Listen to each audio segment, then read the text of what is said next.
Hello students, myself Maushmi Bhattacharya from Sheth Vidya Mandir English High School CBSE Vasai. आज मैं आपको कक्षा 7 वसंत का पाठ 16 भोर और बरखा समझाने जा रही हूँ। प्रस्तुत है पाठ का द्वितीय खंड।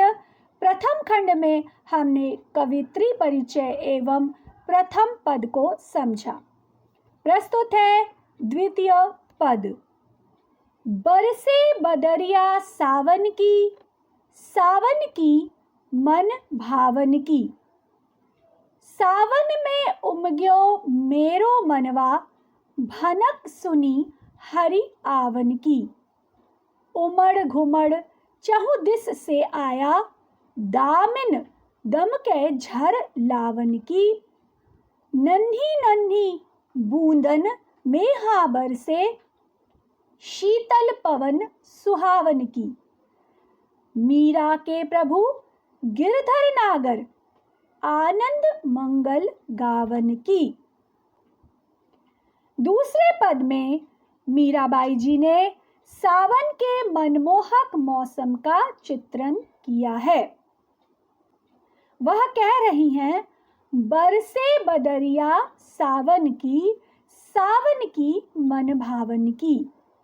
सावन में बादल बरस रहे हैं।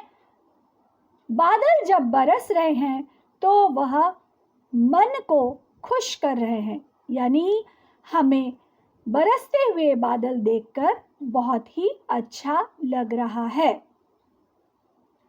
सावन में उमग्यो मेरो मनवा, भनक सुनी हरि आवन की।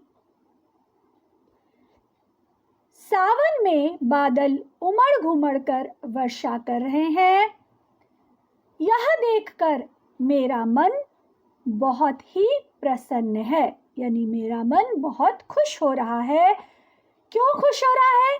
क्योंकि भनक सुनी हरि आवन की, क्योंकि उसने यह सुना कि हरि अर्थात श्री कृष्ण आने वाले हैं।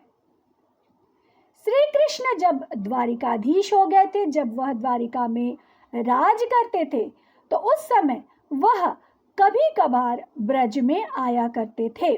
तो जब वह ब्रज में आते थे, उनके आने का समाचार मिलता था। यह सुनकर ब्रजवासी सभी प्रसन्न हो जाया करते थे। तो इन पंक्तियों में वही बात कही गई है कि सावन में मेरा मन खुश हो रहा है। क्यों? क्योंकि श्री कृष्ण के आने की खबर मुझे मिली है।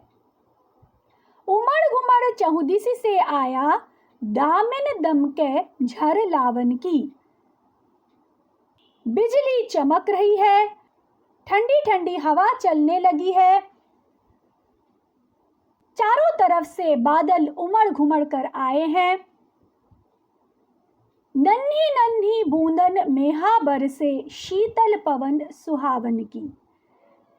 छोटी छोटी बारिश की बूंदें बरस रही है और ठंडी ठंडी हवा चल रही है। मीरा के प्रभु गिरधर नागर, आनंद मंगल गावन की।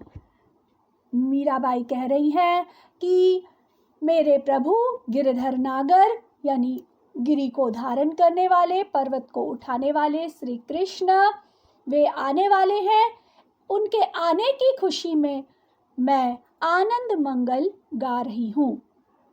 जिस तरह से किसी के आने पर हम वेलकम सॉन्ग गाते हैं, उसी तरह से मीराबाई श्री कृष्ण के आने की खुशी में आनंद मंगल गा रही हैं।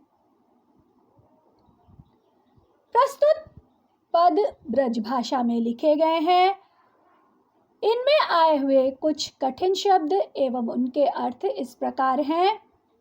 रजनी अर्थात रात, किवारे अर्थात किवाड़ दरवाजे, सुर नर अर्थात देवता और मनुष्य, ठाड़े अर्थात खड़े हैं, उचारे अर्थात उच्चारण करते हैं, गौवन अर्थात गायें, शरण अर्थात शरण, यानी किसी की शरण में जाना, उसे अपना सब कुछ सौंप देना, तारे, उद्धार करना, उमग्यो, उमंग से भरपूर, दामिनी, बिजली।